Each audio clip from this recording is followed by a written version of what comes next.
Well, well, well. Guess who's building another recumbent motorcycle? Oh, that's right, I am.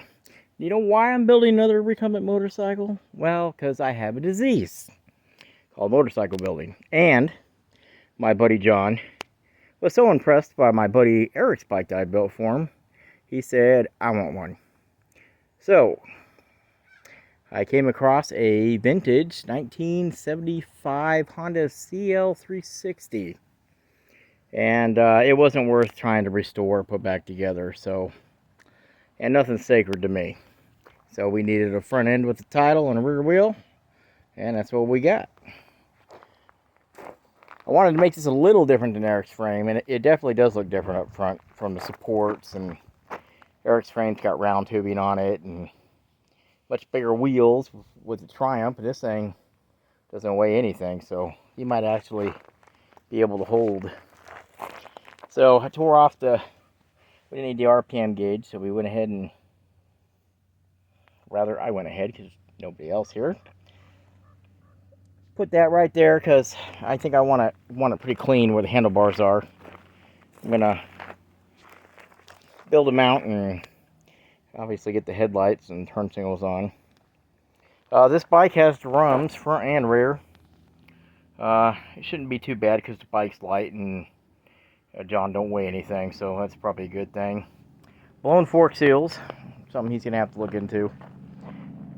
I've watched videos on how to do the fork seals, but I don't know if I'm confident enough to start pulling these things apart and do them like this. So the bike runs a little bit lower at an angle than I want it to be. That kickstand there, I chopped off the original bike, and I gotta have supports under it and all that. Got half the motor mounts and the battery box in place. The sprocket, man, that sprocket was a I don't know what they were thinking, but I will show you what they were thinking in a minute. Anyway, their sprocket had studs in it, and it went directly into these holes. And in order for me to put a custom sprocket on there from Rebel Gears.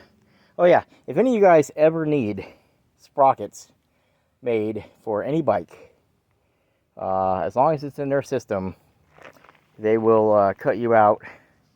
I think it's 6061 aluminum aerospace grade material. That they don't like the flex, bend, top quality stuff. Rebel Gears, look them up. They're in Tennessee. They're really nice people.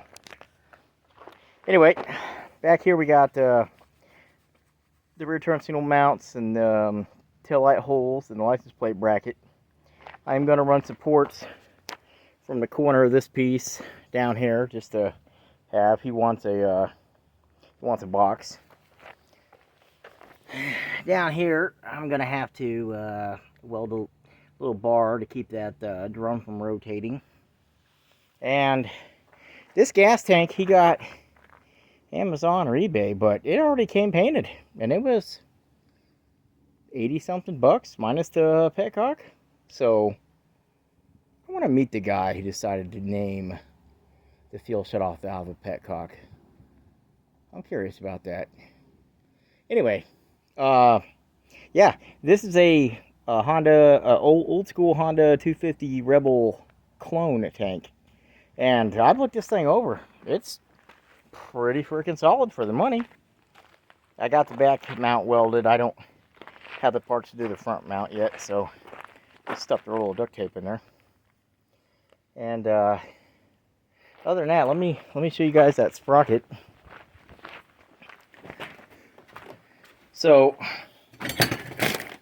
this was the sprocket. I did some work to it, as you could tell, and it has the studs that go in. It's got a couple snap rings that snap on a center hub.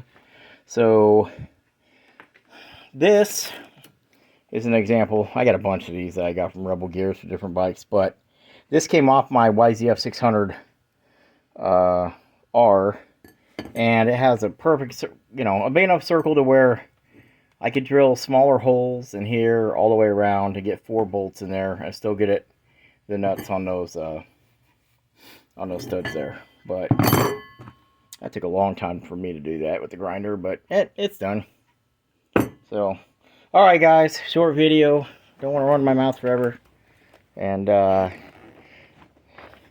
we'll see if you guys get one more video before it gets put on the road. It's one of those things where, you know, piece by piece is coming in. So, all right, guys, until next one.